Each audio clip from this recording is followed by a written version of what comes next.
A paz do Senhor, família, que Deus abençoe a todos em nome do Senhor Jesus Cristo.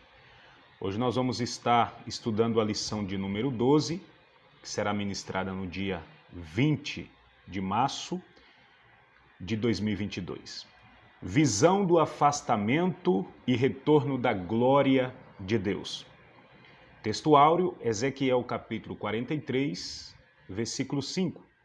E levou-me o Espírito, e me levou ao átrio interior, e eis que a glória do Senhor encheu o templo. Verdade aplicada. Deus nos convoca a viver em santidade para que se cumpra em nós o propósito da nossa existência, relacionamento com Deus.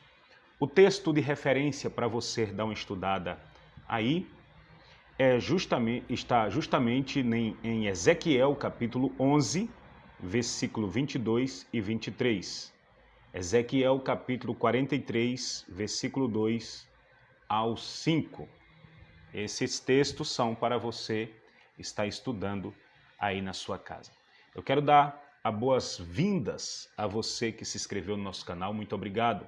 E você que está aqui pela primeira vez e não nos conhece, o nome é Luciano Alves, nós somos pastores dirigentes aqui na cidade de Pugmil.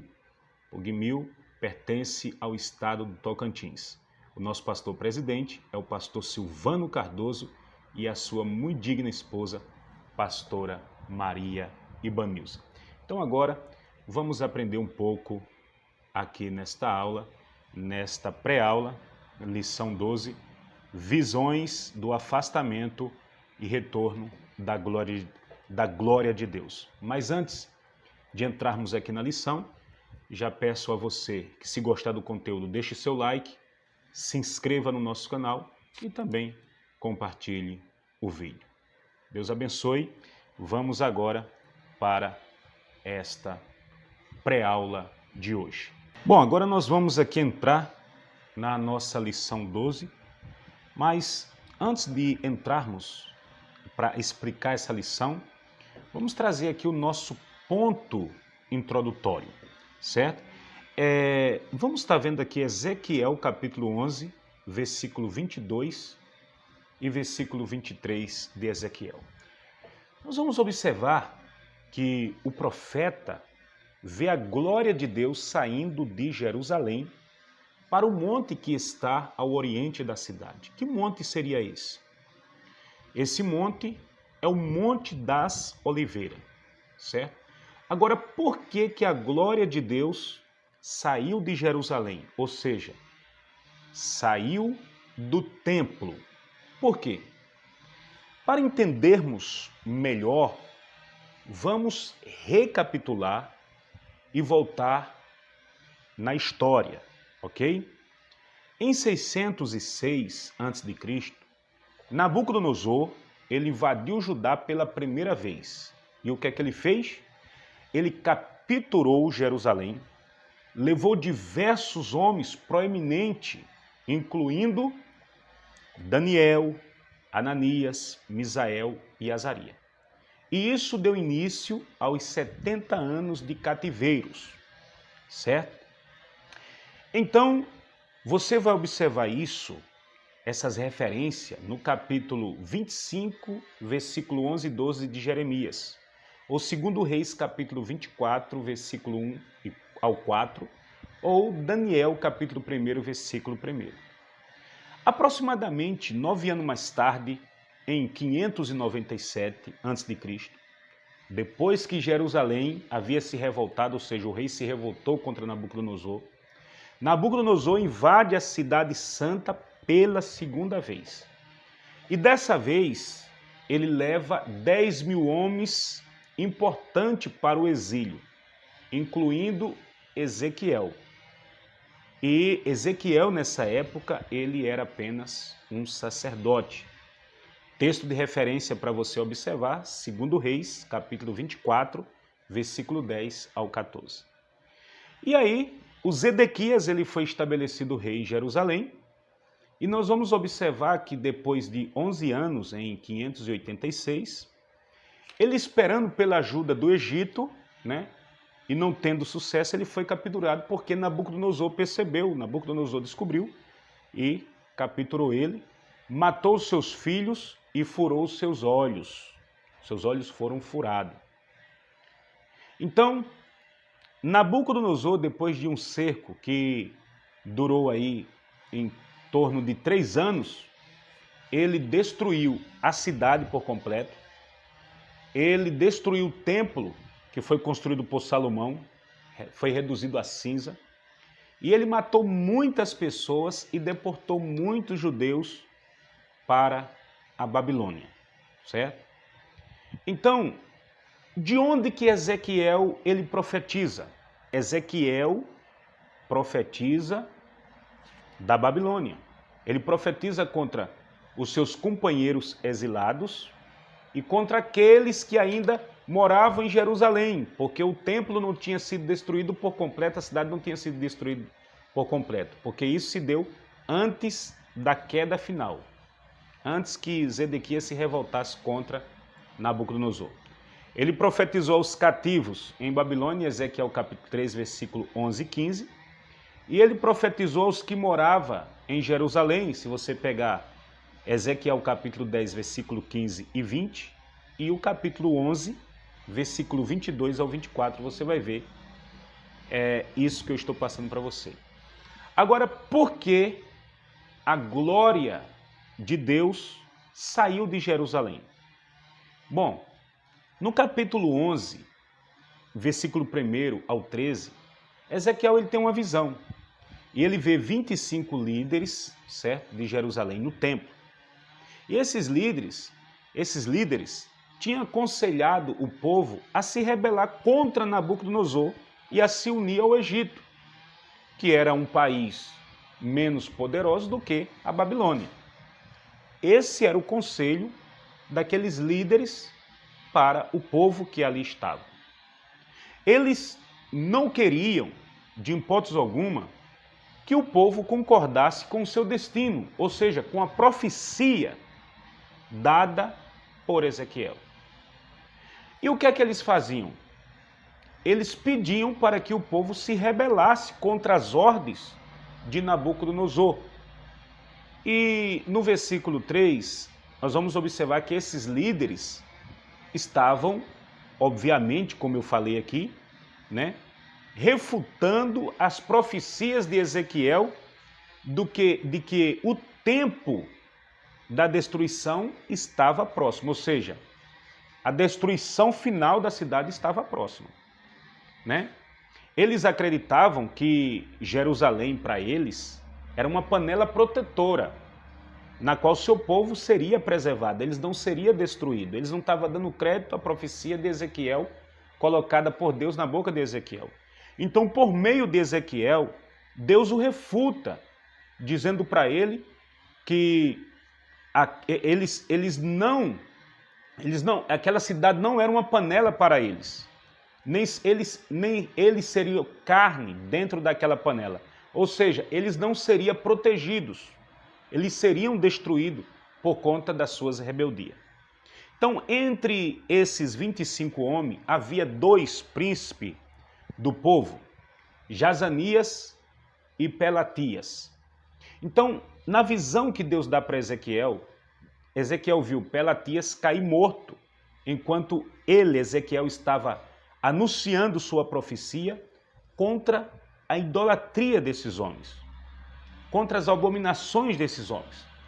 Então, no capítulo 9 e o versículo 1 ao 11, Ezequiel descreve na sua profecia o julgamento de Deus para Judá, certo? Agora ia vir um julgamento de Deus para Judá. Então, esses 6 homens do norte, que evidentemente representava ali os anjos na visão de Ezequiel, eles iam executar a matança de todas as pessoas que escolhesse ídolos em lugar de Deus. Então, a vinda desses homens do norte é uma vinda típica, ou seja, visto que o julgamento de Deus estava para vir sobre Jerusalém. Então, é possível notarmos que Ezequiel esteja vendo a matança que Nabucodonosor em breve executará, e que esses 6 anjos, com o sétimo, que o sétimo anjo era aquele que marcava as testas daqueles que iam ser poupados, né? Porque esses que são poupados nessa destruição, eles representam aqueles que praticam a santidade, e os 6 anjos representam ali o exército de Nabucodonosor. Então, em sua visão, Ezequiel viu a glória do Deus de Israel em seu lugar de habitação no templo. Por quê? Porque essa glória, porque essa presença? Porque essa presença de Deus, ela traz segurança em que nem todos seriam mortos, mas a misericórdia de Deus acompanharia e pouparia aqueles que praticavam a santidade. Então, antes que os 6 anjos destruidores entrassem, um 7º anjo, ele ia passar pela cidade e ia marcar o povo que seria poupado, ou seja, aqueles que deram crédito às profecias do profeta Ezequiel e o profeta Jeremias. Ok? Então, esse foi o motivo da glória de Deus ela sair do templo, sair de Jerusalém. Entretanto, a glória de Deus permaneceu sobre aqueles que guardaram sua vida em santidade. Então, esse foi o motivo da glória de Deus se afastar. Primeiro tópico, a glória de Deus, né? O profeta Ezequiel, ele cativo em Babilônia, ele teve muitas visões. Uma delas foi justamente esse afastamento da glória de Deus do meio do povo, por conta dos seus pecados, né? Porém, nós vamos aprender de uma forma didática o significado de glória aqui no 1.1. Glória, algum significado da expressão.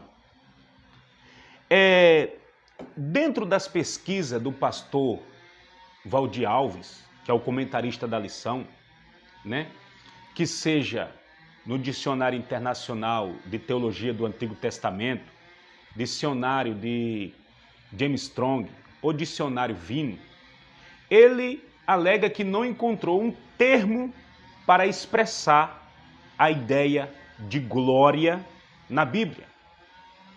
Entretanto, ele deixa bem claro que o contexto onde a palavra está inserida é que vai determinar a ideia que se deseja passar para o leitor. Ou seja, o professor que vai fazer essa aplicação em sala de aula. Exemplo, o termo glória, no contexto de Gênesis, capítulo 45 e 13, está se referindo à grandeza de José no Egito, ou seja, a glória que está apropriadamente ligada ao ser humano, né, relacionada à fama. A fama de José percorreu por todo o Egito. Por isso, ele falou para seus irmãos: anuncia ao meu pai toda a minha glória. Então, o termo glória, no contexto de Esté, do capítulo 5, versículo 11, já está relacionado à riqueza material. Amã, ele ficou muito regozijado ao receber o convite da rainha Esté para o segundo banquete, certo? Então, quando o mesmo chegou na sua casa, ele chamou seus amigos, chamou a sua esposa e contou-lhes a glória das suas riquezas. Glória relacionado à riqueza material. Então, o termo glória, no contexto de Êxodo, capítulo 33, versículo 18, está relacionado à pessoa de Deus. Moisés pediu ao Senhor para ver a sua glória. Então, vamos recapitular aqui. Primeiro, glória se referindo ao ser humano que se tornou notório, ok? Segundo, glória se referindo à riqueza material. Terceiro, glória se referindo à pessoa de Deus. Lembrando que o termo glória nos textos citados, todos estão no hebraico.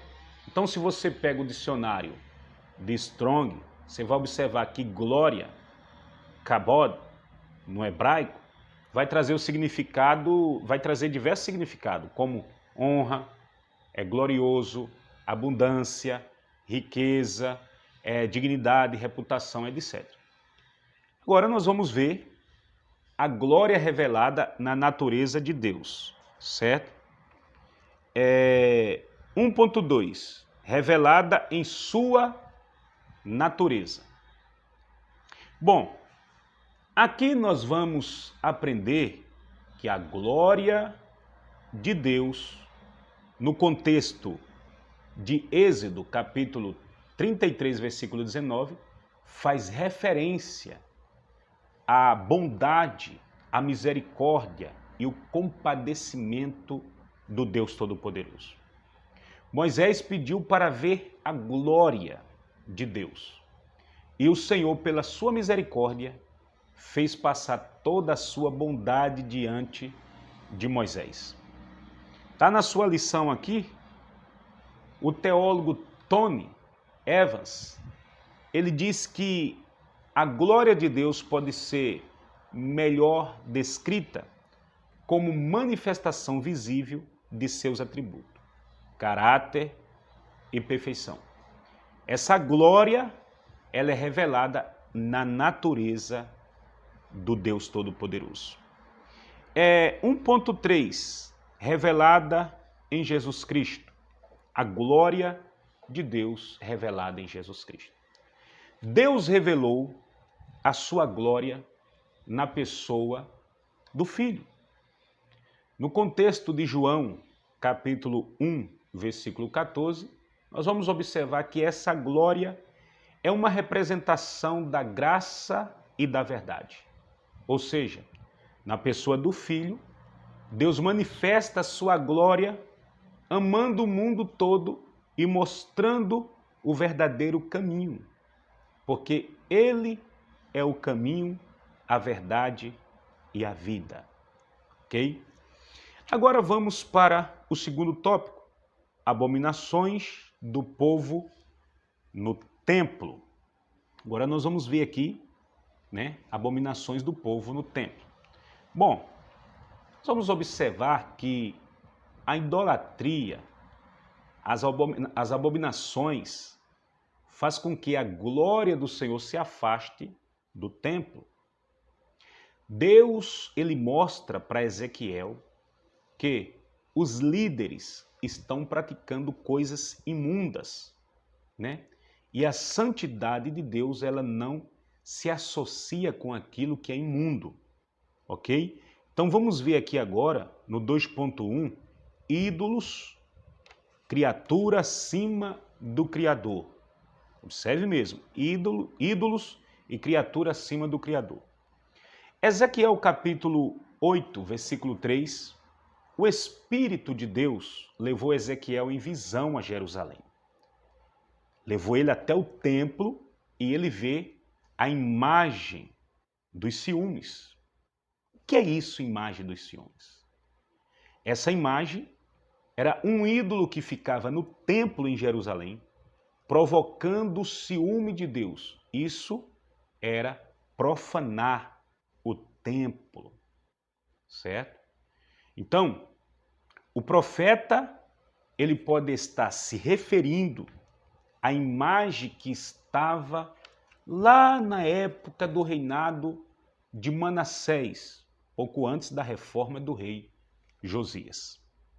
Então, essa imagem havia sido levada embora, mas ela, segundo alguns pesquisadores, diz que ela pode ter retornado na época de Ezequiel, conforme 2 Crônica, capítulo 33, versículo 7 e o versículo 15.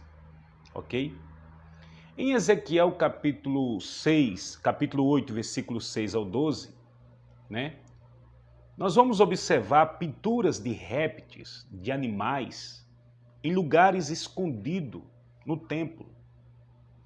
Deus também mostra ao profeta 70 anciãos de Israel que estava diante das pinturas com incensário na mão, praticando uma das piores abominações. Eles estavam oferecendo incenso aos deuses, dizendo eles que o Senhor não estava vendo, porque o Senhor tinha abandonado a cidade, certo?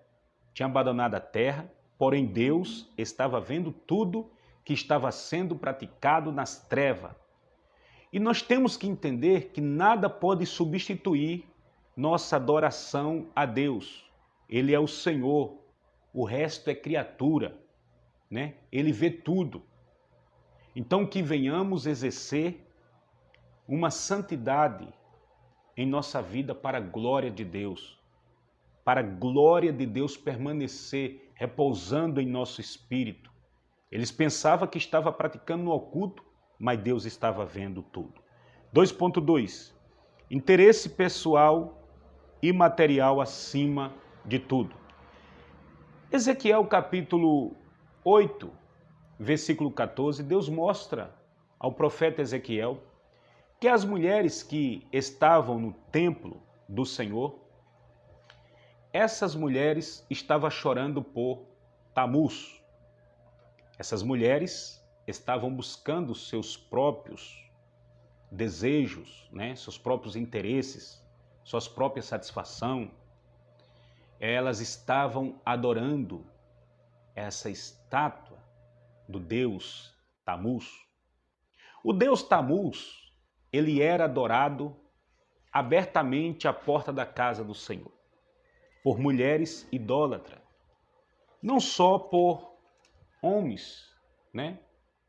Não só homens que estavam longe de Deus, mas as mulheres, igualmente infiéis, feitos homens, estavam longe do Senhor e a glória do Senhor se afastou.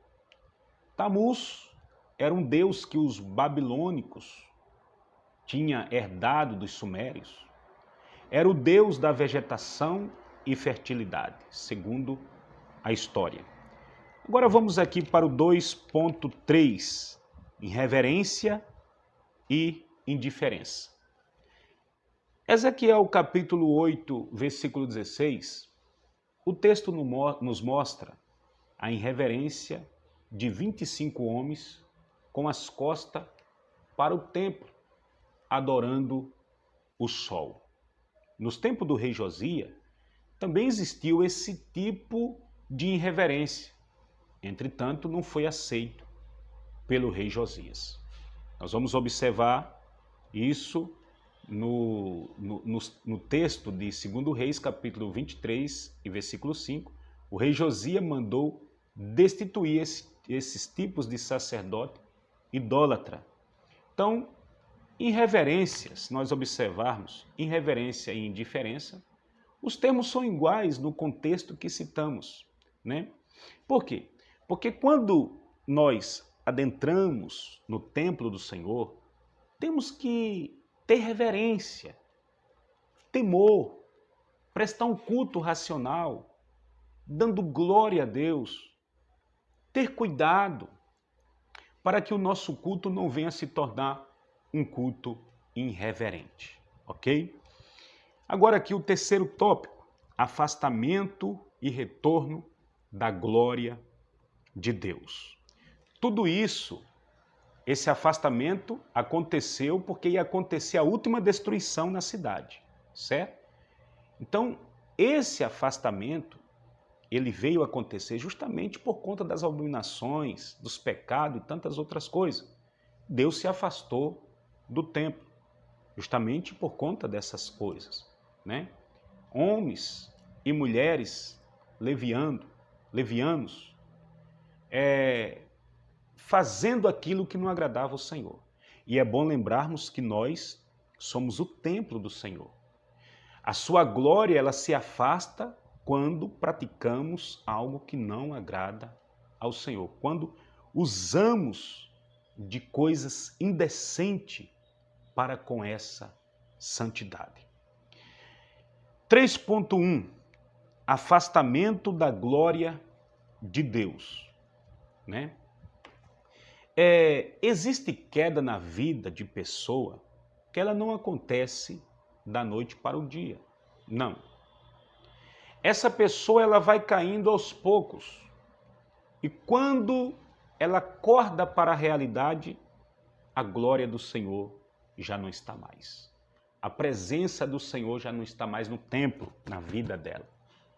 Isso aconteceu com Sansão, né? Aconteceu isso com Sansão. Então a iniquidade, ela separa o homem do relacionamento com Deus. Tenhamos muito cuidado mesmo. 3.2 O retorno da glória de Deus. Bom, o templo foi destruído, a Jerusalém foi destruída por completo, certo? Agora, para explicar esse tópico, nós vamos fazer uma recapitulação. Então veja bem, na terceira invasão à Cidade Santa,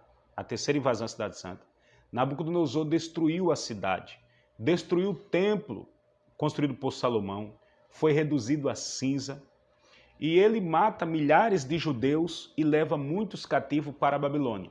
Toda aquela abominação que estava acontecendo, Deus falou para o profeta que ia trazer o juízo, ia trazer o julgamento, certo?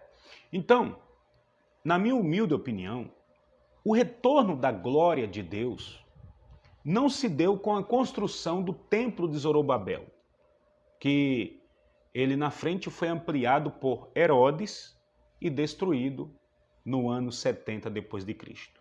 Não, esse retorno da glória de Deus não se deu nessa época. Conforme a lição 11 que eu ensinei, né, o retorno da glória de Deus também não será no templo da grande tribulação construído ou pelos judeus ou pelo anticristo. Na minha concepção, não. Conforme Apocalipse capítulo 11, versículo 1 e versículo 13, esse templo, que ele será construído na grande tribulação, também ele será destruído na grande tribulação. Certo? Então, dentro da minha humilde opinião, dentro do meu estudo, o retorno da glória de Deus se dará justamente no templo milenar. Lembrando que a minha corrente teológica, ela é futurista, certo? E você pode dizer, o que é corrente futurista? Bom, a corrente futurista divide-se em pré-tribulacionista, pré-milenista, mid-tribulacionista e pós-tribulacionista, ok? Bom, a corrente pré-tribulacionista afirma que o Senhor Jesus Cristo arrebatará a sua igreja antes da grande tribulação, antes dos 7 anos de grande tribulação. A corrente pré-milenista, ela conclui que a vinda de nosso Senhor Jesus Cristo acontecerá ou ocorrerá antes do milênio. O mid-tribulacionista, eles entendem, eles ensinam que a igreja será arrebatada no meio da grande tribulação. Bom, então nós vamos observar que a linha pós-tribulacionista, eles ensinam, eles pregam que a igreja vai passar pela grande tribulação. Então, nós não vemos base nessa corrente teológica para trazer essa sustentação, né? Por quê? Porque em Apocalipse capítulo 3, versículo 10, o Senhor Jesus Cristo fala para a igreja de Filadélfia, que a igreja de Filadélfia é uma representação da igreja fiel, da igreja que será arrebatada, que ele vai guardá-la do dia da tentação que há de vir sobre todo mundo. Ou seja, fala aí sobre a grande tribulação, tá ok? Então, dentro da minha conclusão aqui, eu quero dizer para você que a minha linha teológica no que tange a escatologia é futurista, ou seja, pré-tribulacionista e pré-milenista. Eu acredito no milênio literal. Por isso, na minha humilde opinião, o retorno da glória de Deus se dará no templo milenar. O pastor Valdir Alves, ele vai falar no 3.3 sobre a conduta do povo e dos sacerdotes nesse novo templo milenar, que ele se restringe muito, né, dentro desse aspecto, ok? 3.3, impacto e resultado no povo de Deus. Bom, a conduta do povo e dos sacerdotes era de extrema santidade. Haja vista que a lei desse novo templo está intimamente ligada à santidade. Então, nesse novo templo não vai haver irreverência, porque o próprio Cristo é o sumo sacerdote. Deus, nesses últimos dias, nós observamos que Ele quer levantar, Ele quer restaurar aqueles que caíram, né? Ele quer fazer da sua vida um novo templo, para Ele habitar, para Ele repousar a glória dEle sobre o seu espírito, né? Porque esse novo templo também remete ao templo pessoa, porque a igreja de Cristo, ela é o templo e morada do Espírito Santo. Mas, no que tange aqui o retorno da glória de Deus, como eu falara, esse retorno da glória de Deus, ele não vai dar no templo de Zorobabel, que foi ampliado por Herodes e destruído no ano 70. Esse retorno da glória não vai ser no templo construído ou pelos judeus ou pelo anticristo na grande tribulação, né? Porque esse templo será destruído, conforme eu falei, Apocalipse 11, versículo 1, né? Eu mostrei, e o versículo 13. Então, nós observamos que o retorno da glória de Deus será no templo milenar, né? No templo milenar. No templo, no templo milenar. É o templo milenar. Porque eu acredito, como eu falara, em um milênio literal. Aí você pode dizer assim, mas como que pode esse templo, né, ter sacerdote fazendo sacrifício de animais? Bom, o sacrifício ali feito pelos sacerdotes, mediante estudos que nós vem fazendo, é justamente um memorial, apontando para o sacrifício maior que é Cristo Jesus. Aquele sacrifício não diz respeito a tirar pecado, a fazer expiação de pecado, porque isso o Senhor Jesus Cristo já fez. Entende? O Senhor Jesus Cristo já entrou uma única vez oferecendo um único sacrifício. Por isso entendemos que a nova aliança é superior à antiga aliança. A antiga aliança, o sangue de animais, de bode, não tinha possibilidade de cobrir por completo os pecados, né? E o Senhor Jesus Cristo perdoou todos, uma única vez que ofereceu o sacrifício. Então, é um memorial, como nós fazemos com a Santa Ceia. A Santa Ceia é um memorial. Jesus diz, fazer isso em memória de mim. Um memorial, trazendo à memória a morte e a ressurreição de Cristo. O corpo é torturado na cruz, o corpo moído, né? O cálice, o vinho, ali o suco da uva, simbolizando ali o sangue derramado na cruz. Então, o sacrifício de animal nesse templo milenar reporta a um memorial do sacrifício maior que é Cristo Jesus. Então, se você gostou desse conteúdo, eu te peço, deixe o seu like, se inscreva no nosso canal e compartilhe esse vídeo com quem você achar bem compartilhar. Deus abençoe e até a próxima aula, querendo Deus.